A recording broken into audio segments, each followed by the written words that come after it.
We have our today's speaker is Alexander Reznikov from Florida State University.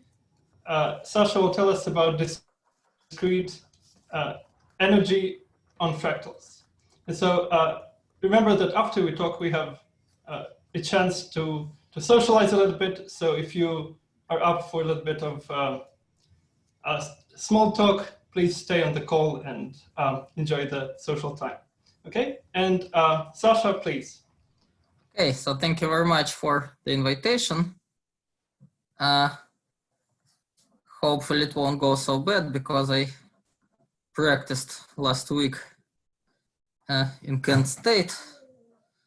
So now I'm not sure where I am officially now. Am I in Europe or am I still in Florida State? So, okay. So anyway, yes, I will present our new paper with my grad student, Austin Anderson, about some limits of the minimal discrete energy on fractals. So this problem has some history, but not really enough history. So unfortunately, I might have to present some proofs today, which I typically try to avoid doing. And when it's a 20-minute talk, I can always avoid them, but in 15 minutes, I probably will have to prove something. So what's the problem? So we take a compact set A, which will be a fractal set in the future, and we take any n points in A. They can theoretically be not distinct, but you'll see that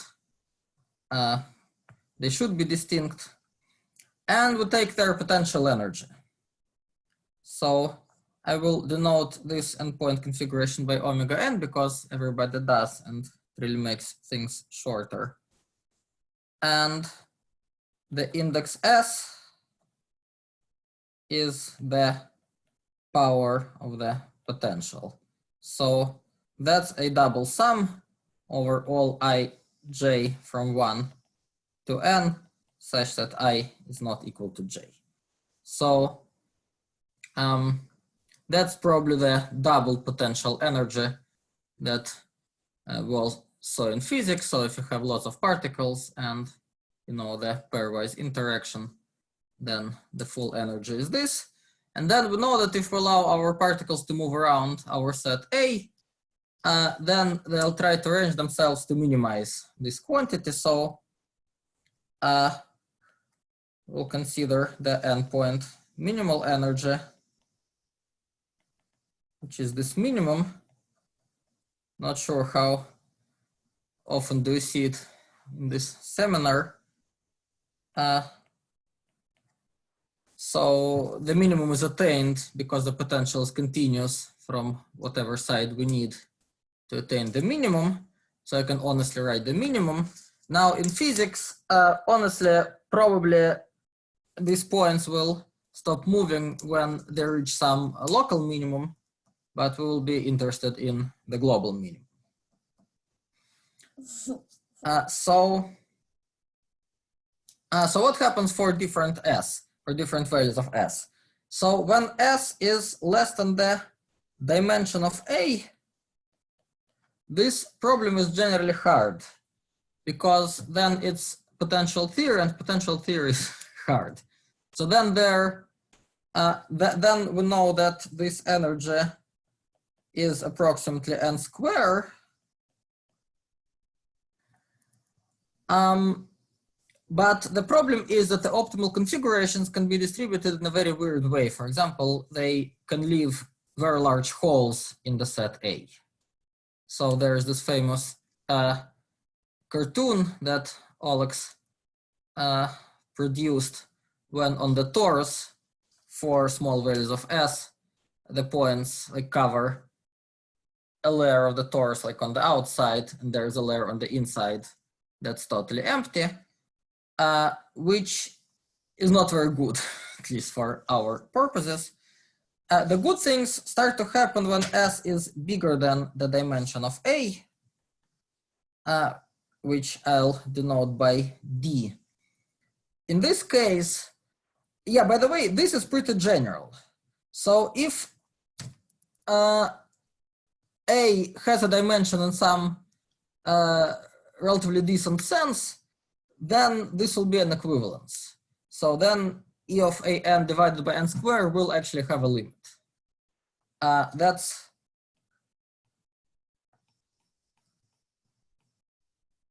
important to realize, because for S bigger than the dimension, I'll need to be a little bit more careful. So if S is bigger than the dimension, then the energy will be of the order n to the power 1 plus S over D. And then the question is there the limit? And it's a very famous by now theorem. There's even a Wikipedia page about it, which is called the Poppy-Seed-Bagel theorem, that if A is smooth enough, and I don't really want to define what is smooth, oops.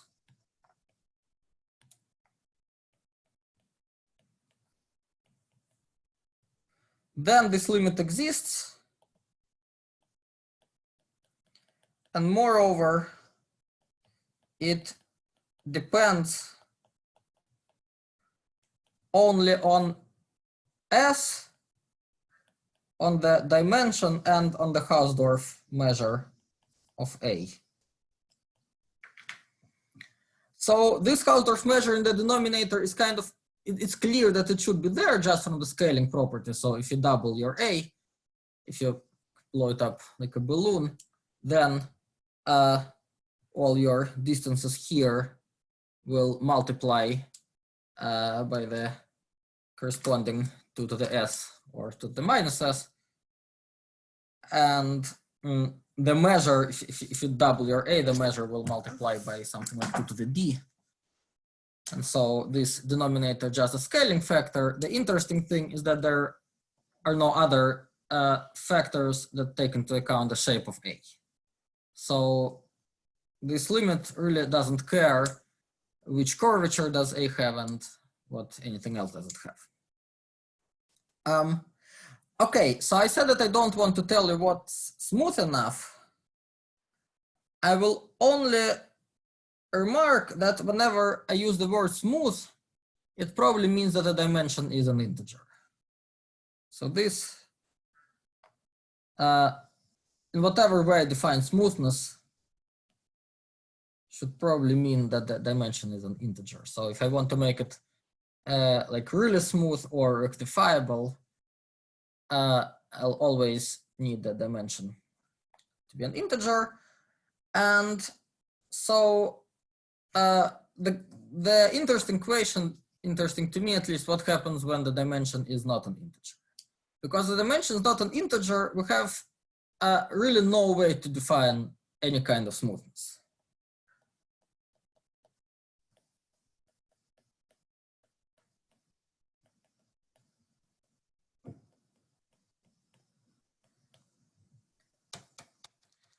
And well, the classical example of a set of non-integer dimension is a fractal set. So we'll just consider a model set which will be fractal.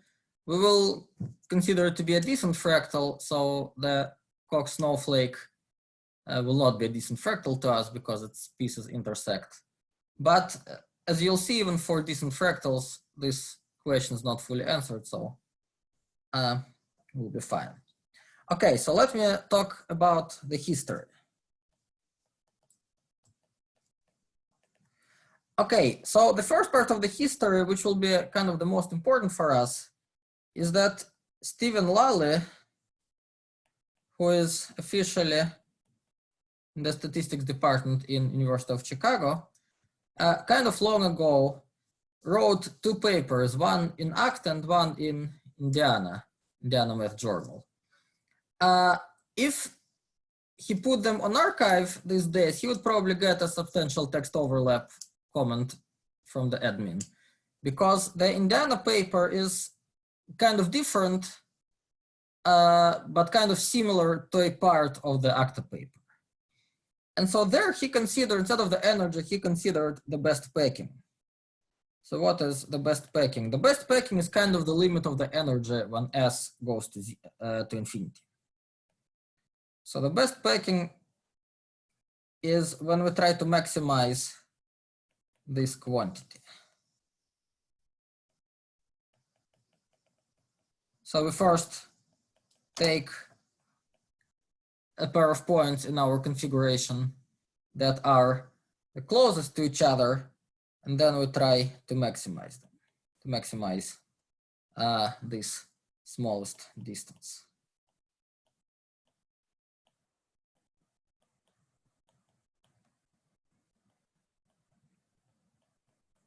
Now, if you strongly believe that LP norms converge to L infinity norms, then you should also strongly believe that, at least for a fixed configuration omega n, this quantity should converge, when you raise it to the power 1 over S, should converge to something like 1 divided by delta. And it's a little bit more, well, actually it's a lot more complicated to see that if we take the limit of our energy, if it exists, of course, then raise it to the power 1 over S, and then take the limit of this monster as S goes to infinity, it will be 1 divided by the limit this.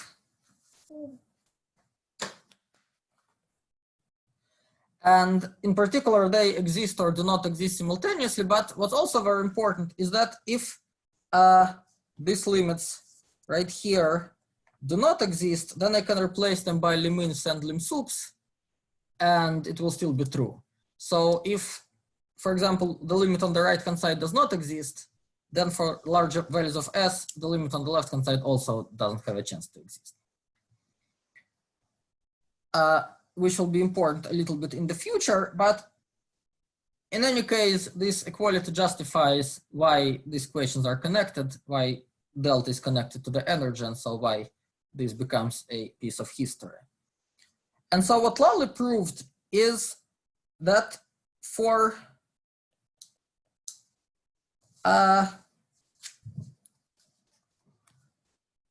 pretty general fractals,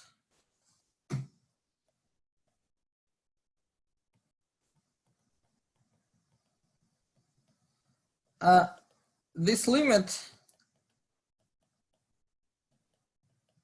sometimes exists, and I'll tell you in a minute when it does.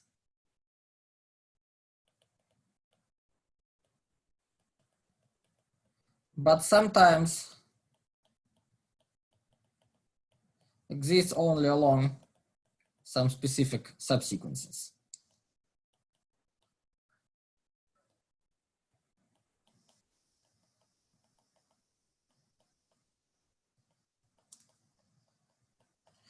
Okay, so what do I mean by pretty general fractals?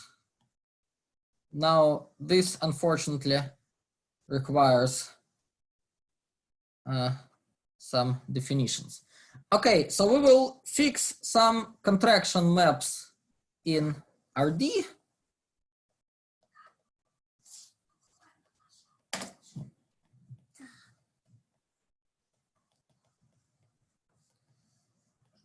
So we all know what are contractions. Contractions mean that they are allowed to move a set and contract the set. So it's a superposition of a shift and multiplication by an orthogonal matrix and multiplication by a number that's less than 1.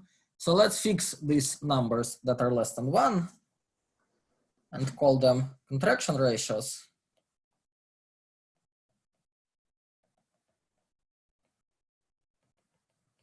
And I will add some minimal assumption that makes it a fractal. So the images of these contraction ratios, of these contraction maps, sorry, shouldn't intersect.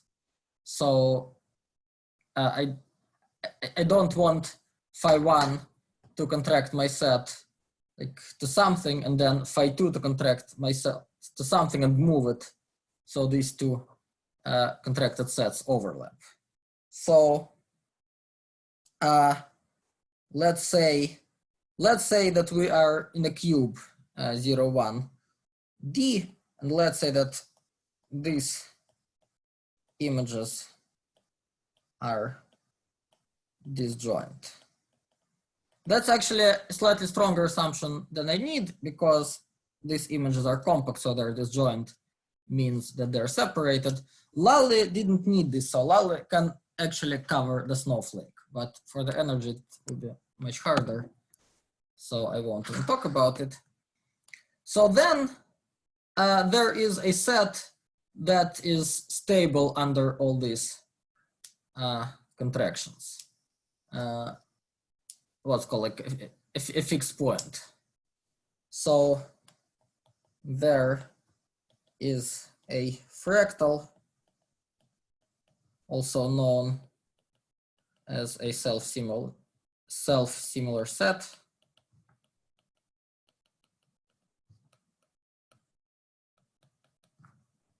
defined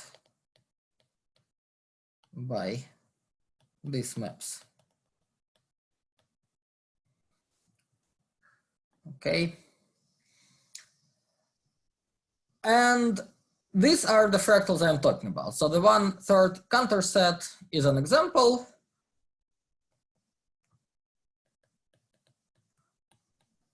So here the contractions are x/3 and x/3 plus 2/3.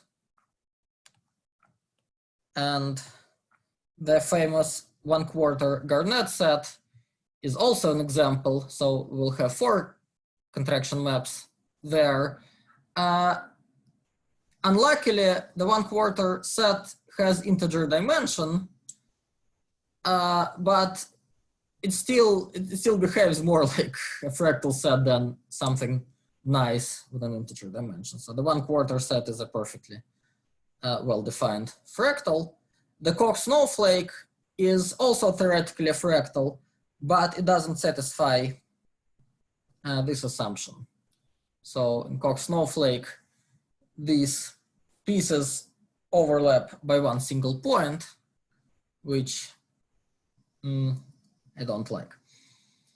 Okay, and so what is the distinction between these two cases? So when does this limit exist, and when does it exist only along subsequences? Well, turns out that we need to look at this at a set like this. And if you know ergodic theory,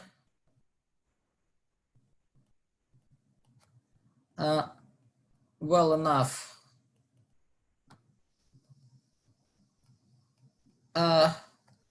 then this should look familiar.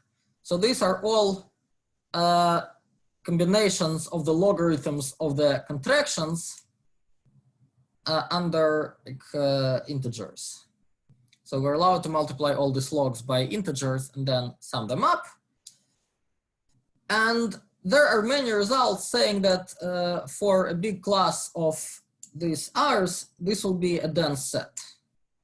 Okay, so for example, the simplest example of what I'm talking about is that if you take two angles on a circle, start multiplying these angles by integers and summing them up, then if these angles are more or less independent, you'll get a dense set on the circle.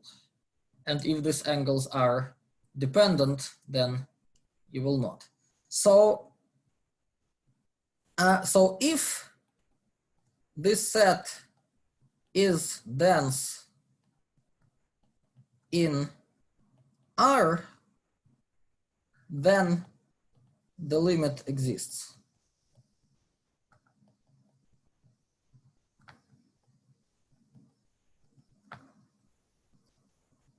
D is still the dimension of my set. So every decent fractal has a well-defined Hausdorff dimension. So I can use my D. Yeah, so if my fractal is not very well balanced, not like this one is too symmetric. If my fractal is sufficiently asymmetric, then the limit exists. And if this set is not dense in R, which by the way means something. It means that it's just a multiple of Z.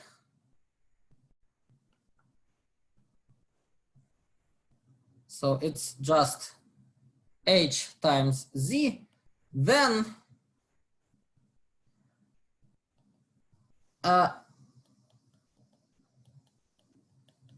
this limit doesn't exist.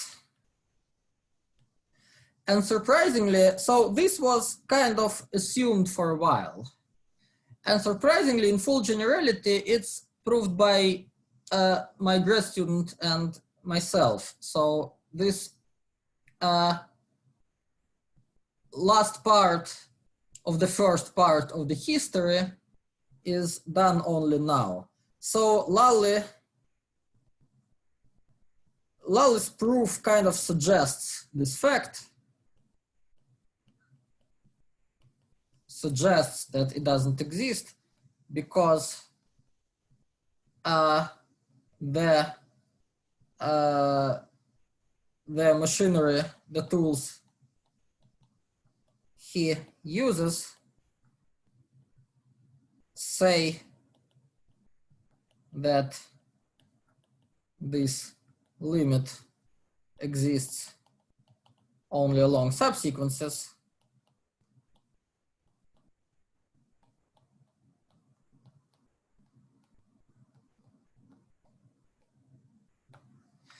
And then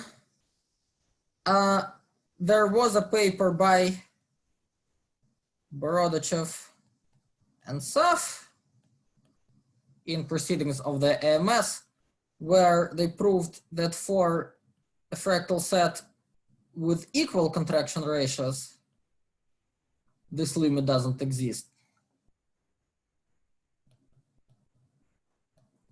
And still they didn't prove what happens if the contraction ratios are not equal but dependent. So it's now this new paper that proved that if these RJs are dependent, then the limit doesn't exist. So for this limit to exist, the set must be really disbalanced. There's no way this limit will exist if the set is in some way balanced. So if you consider contraction ratios 1/2 and 1/4, it's still bad. So 1/3 and 1/3 is bad, but 1/3 and 1/9 or 1/2 and 1/4 is just as bad. Okay, so let's go back to this statement right here, which I didn't cite. It's the same Borodachev and Saf.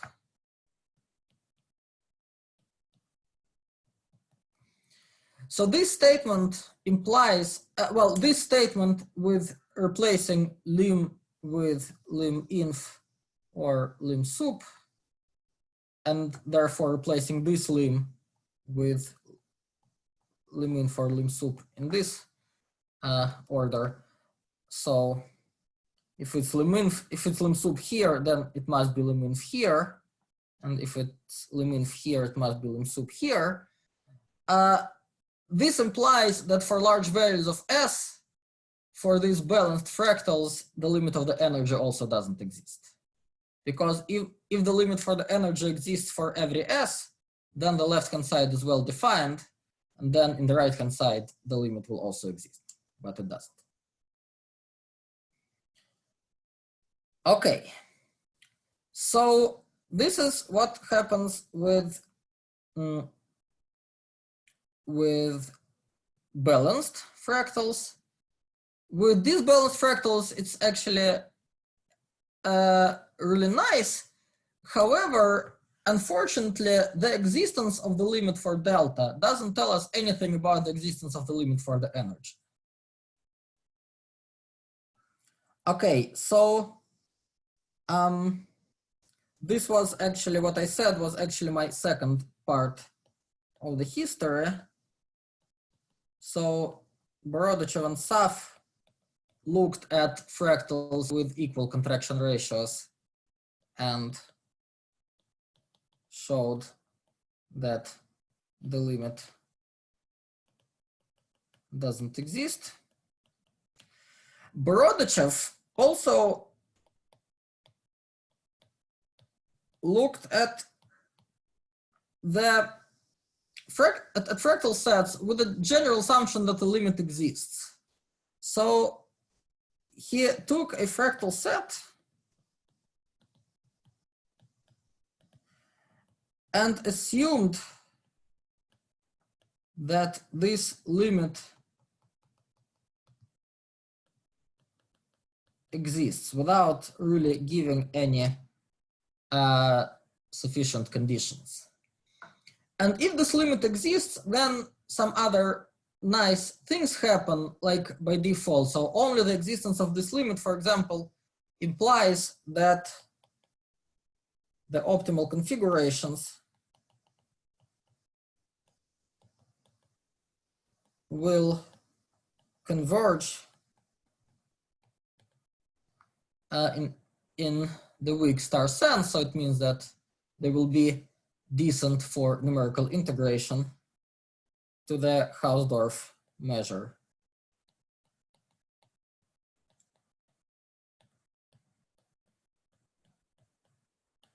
On A.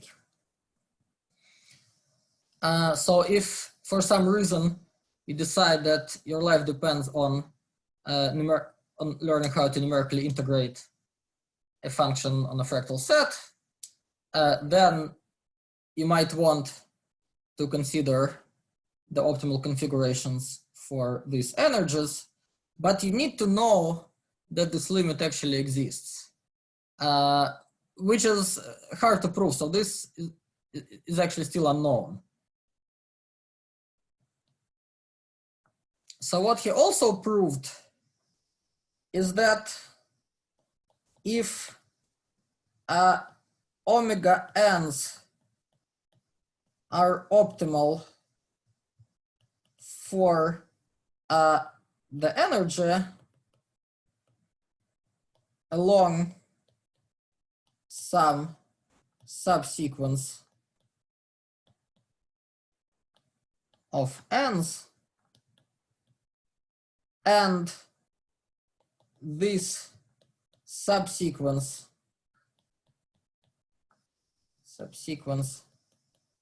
attains the Lemaitre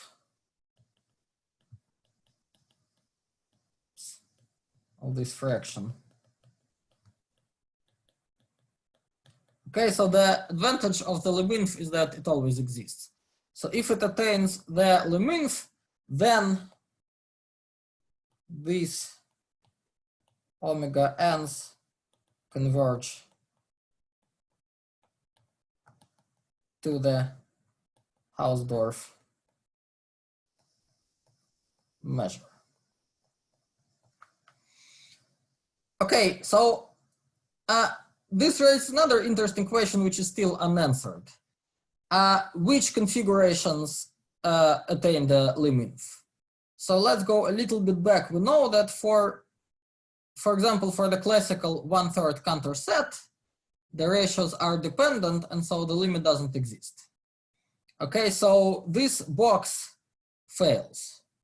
So how do we numerically integrate then?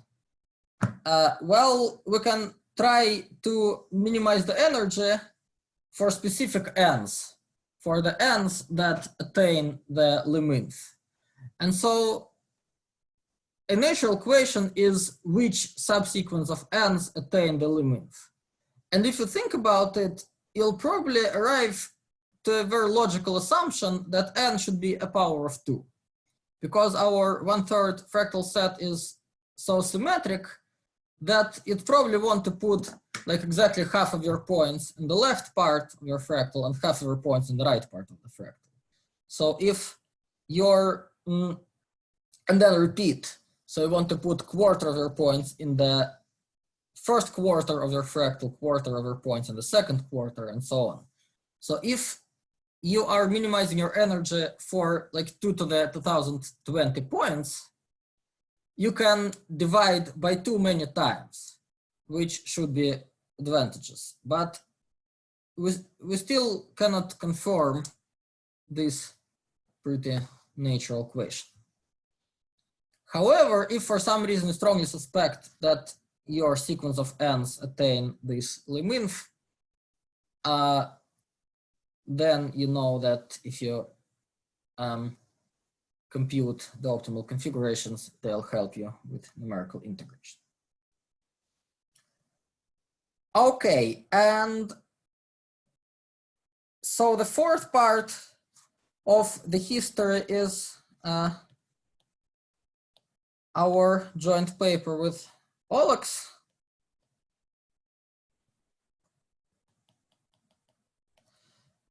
Where we actually at least proved that this limit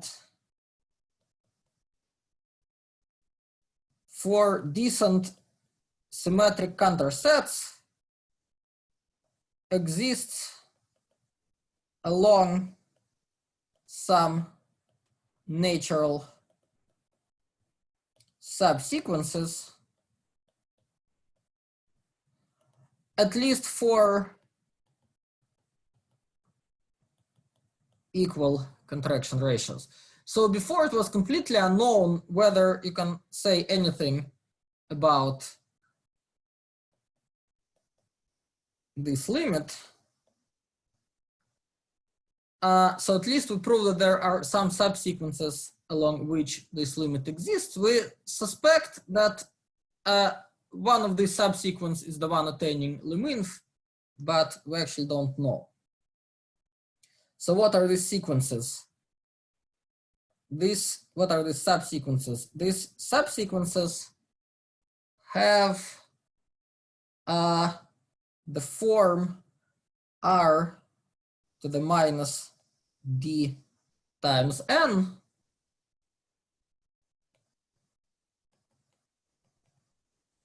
and then you can multiply them by a fixed number.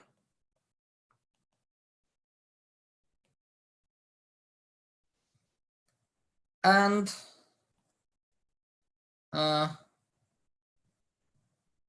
okay, and my n is taken, sorry, so let's do k.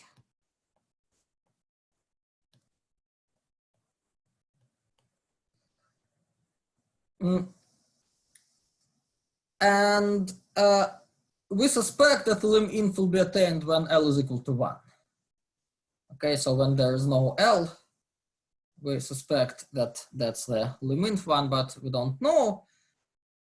And what else? So we also explicitly show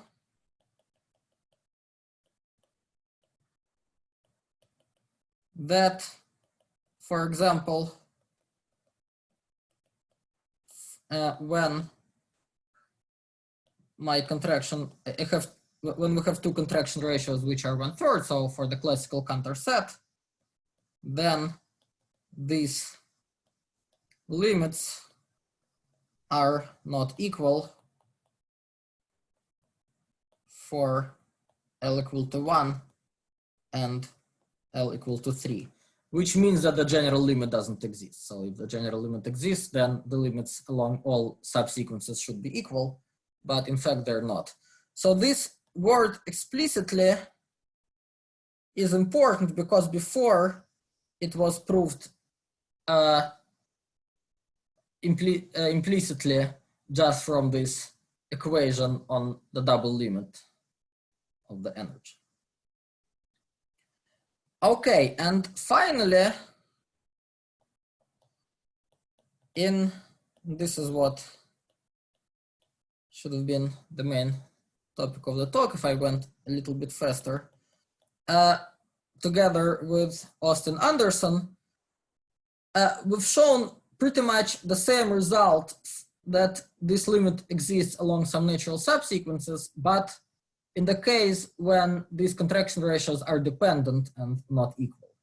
So if my contraction ratios look somewhat like this, so if they're all a power of the same R, this is what makes them dependent. I will also assume that the GCD of my powers is 1. Okay, because if my contraction ratios are like R squared and R to the 4th, that in fact I should rename R squared to R and have R and R squared. So I don't want my powers to have anything in common. Then the logarithm of Rj is I sub j logarithm of R, and then this set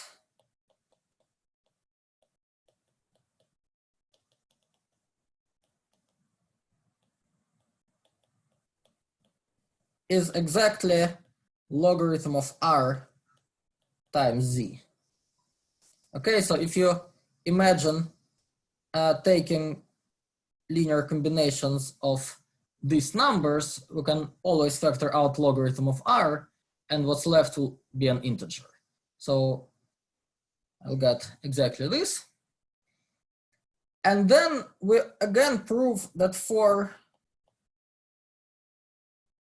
the subsequences equal to L times the same R to the minus dk, the limit of E sub s of a nk divided by nk to the power 1 plus s over d exists.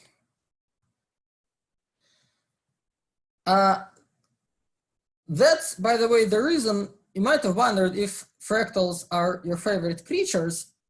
Then you probably wondered, why am I writing this? Here, R to the minus d can be written very explicitly in terms of this n right here. I didn't do it because here it's impossible anymore. Here, R to the minus d is something actually pretty weird. And I wanted to show that, in fact, my subsequences are the same.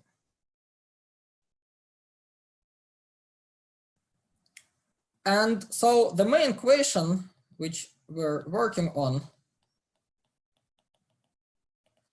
is if this set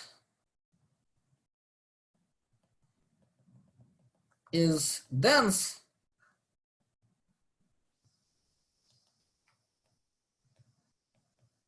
does it imply that the limit exists?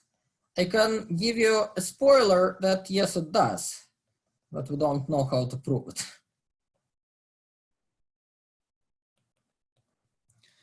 It would be nice to prove though, because then, for example, for free, so we'll be able to use this result by Borodachev, saying that if the limit exists, then the configurations resemble the uniform measure. So if we prove that this limit exists, then we'll immediately know something about the optimal configuration. Okay, did I have 9 more minutes, right? Great. So let me talk a little bit about the proofs, and I will more focus on what Lally did.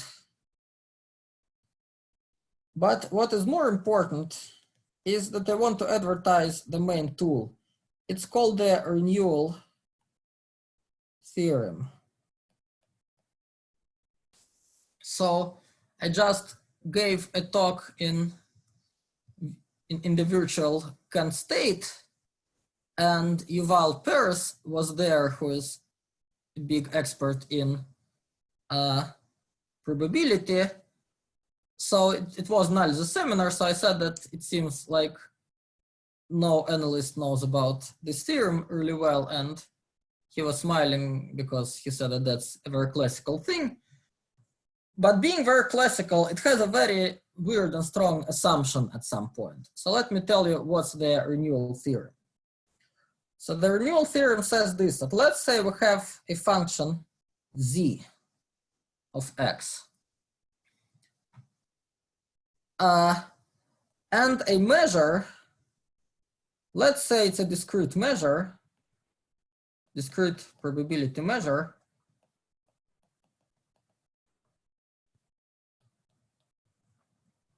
with charges at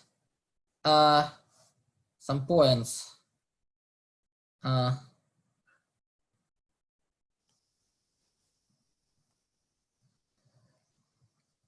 so then there are two cases. One case when these points where this measure has charges are dependent in the same sense as my contraction ratios.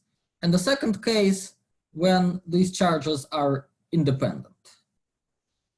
But in any case, I want to look at the following thing. Let's see.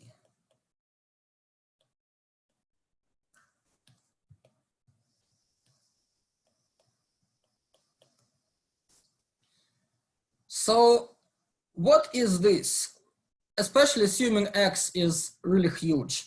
So mu.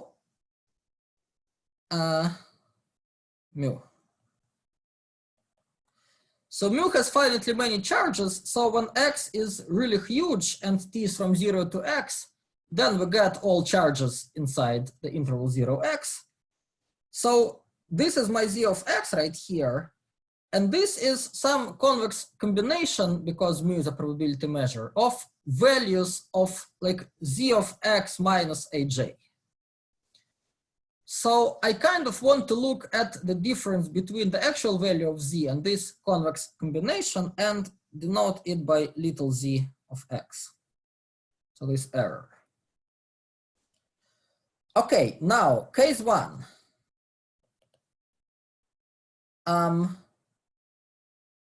When these fellows are independent. Okay, great. I will be able to state it and then I'll need to finish. Then the limit of z,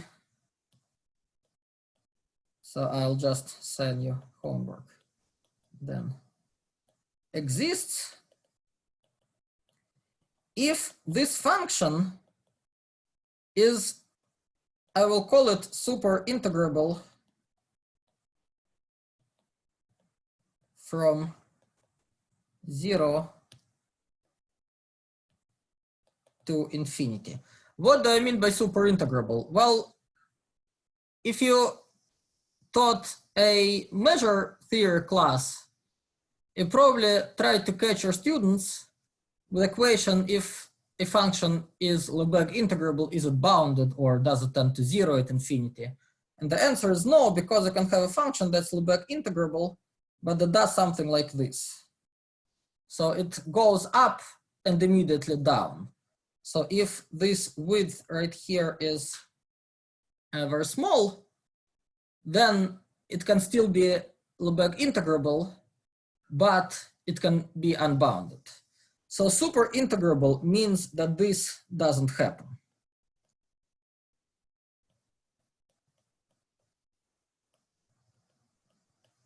So your function is sort of properly, it doesn't need to be decreasing, but it needs to be very properly Lebesgue integrable, like a negative power of an exponent, for example, negative power of e. So it really well decays to 0 without acting funny. Okay, and case 2, when these fellows are dependent, then I can rename everything a little bit and consider something like this instead. So then I can go from a continuous variable to a discrete variable. So instead of z of x, I can consider z of n. Do I need 0, 1 to n?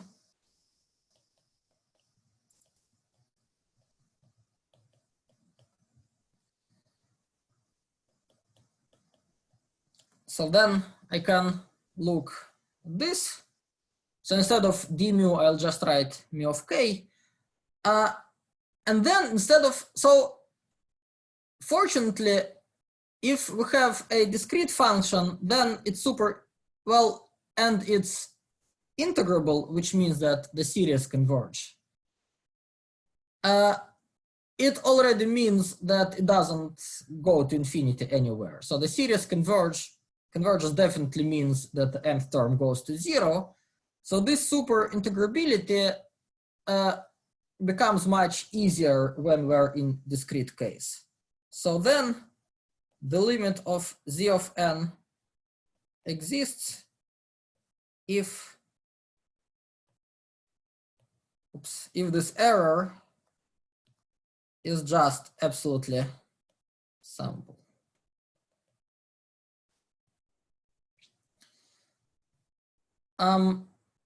Okay, and here is our homework. So your homework is that if we set capital Z of n to be, let's do capital Z of, okay, I'll be a bad boy, finally, I messed up the notation. So my n was actually taken by the number of contractions. So if my Z of k is n sub k to the -1 minus s over d times the s energy of a comma n sub k, and what is n sub k? Let's for simplicity just take L equal to 1. So if we have this and my mu is equal, has weights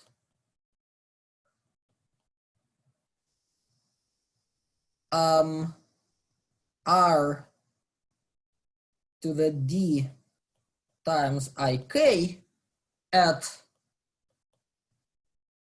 the right, well, at k from 1 to n. That's a probability measure, by the way, because this is how you compute the dimension of your fractal. Then I can set up this little z of n, or little z of k probably, and actually verify that the series converge. And okay, I need to finish, so I'll just say one last sentence. That if we are in this continuous case, I can do more or less the same, and I can still verify that this error is absolutely integrable. So I can take its absolute value, integrate from 0 to infinity, and it will be finite. Unfortunately, in the continuous case, it's not enough. In the continuous case, we should also prove that this picture doesn't happen. And in the discrete case, it doesn't happen automatically. So this at least somewhat explains why we're stuck in the better case and why we could do everything in the worst case. Okay, and I'll stop here. Thank you.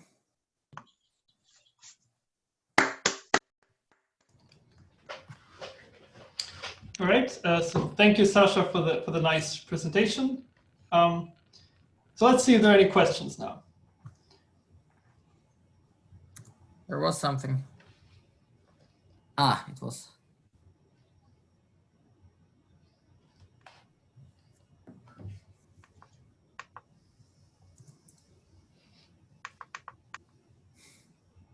can I ask something silly?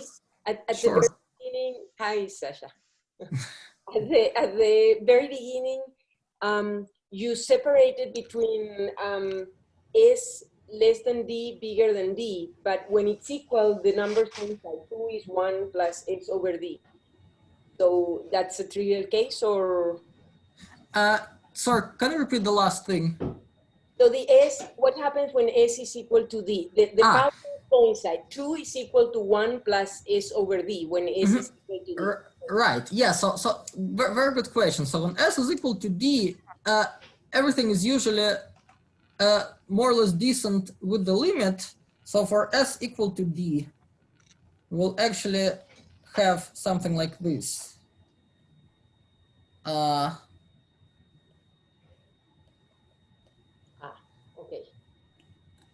However, there are many things that are hard in this case. In particular, what I still don't understand is whether it's closer to the case as bigger than D or as smaller than D. So this is that's, as we all know, exactly the case when this function is not integrable at where at infinity, or yeah, and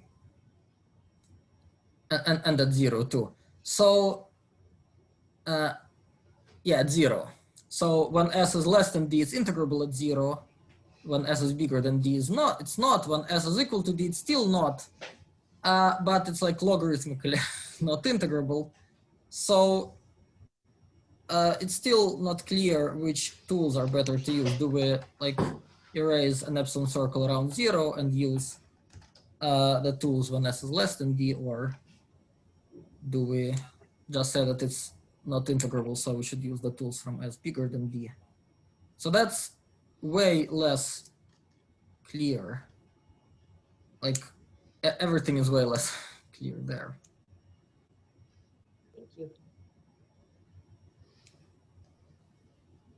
Right, any more questions?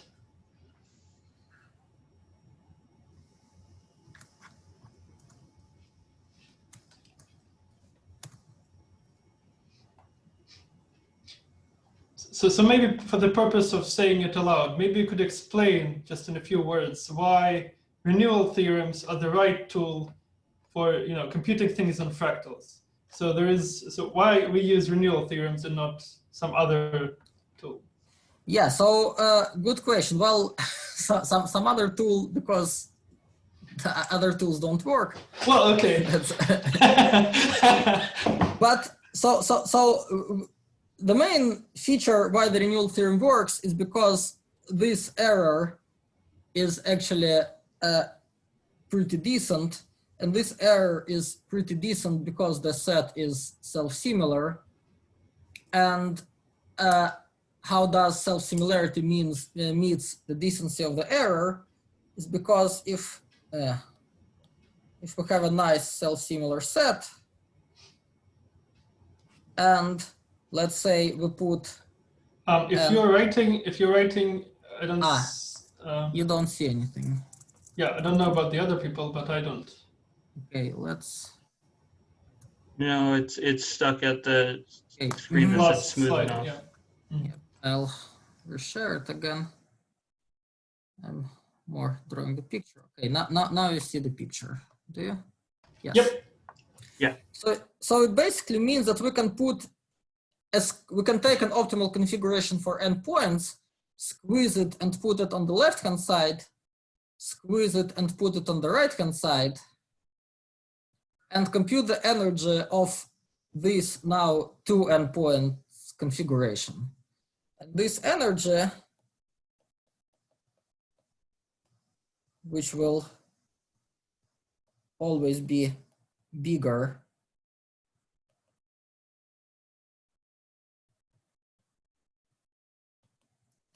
if you compute it carefully and use that this is a squeezed optimal configuration and this is also squeezed optimal configuration, you'll get something like this.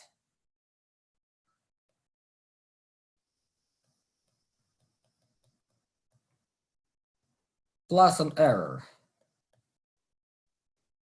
plus an error. Let me replace 2n by 2 to the k plus 1, and then n becomes 2 to the k. And then, so this 2 is just because we have one half and another half.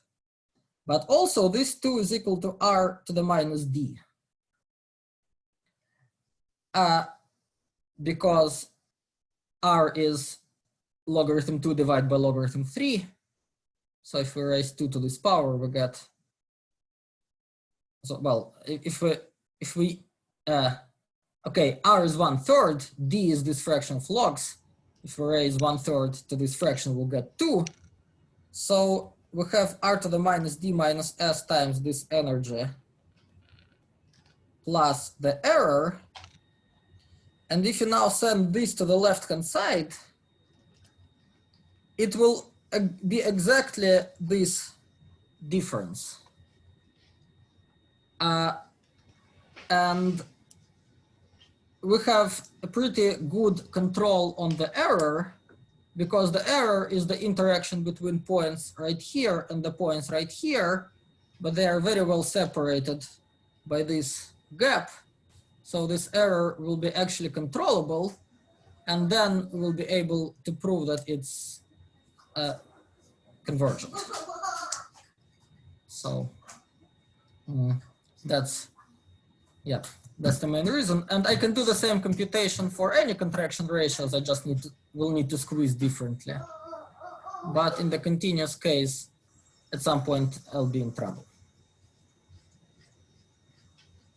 And that's why you don't like the Bonkosh, because you don't have the gap, you don't have the space. Yes, and this is why I don't like the snowflake. So Lally was able, for the packing, he was able to prove that around this point of intersection, he doesn't have lots of optimal points, and still able to like estimate the error. Come here. Oh. Yep. There's a separate. Okay, different question, different kind of question for the speaker. Yes. Okay. Great. Okay, yeah. So basically, as I understand it, you use renewal because the renewal comes from applying the group of similarities. So you renew your minimization thing after you rescale your configuration. Yes. So this scaling basically gives exactly the coefficients. So this scaling naturally gives the probability measure from the renewal theorem. Mm-hmm. Good. Okay. Any more questions for the speaker?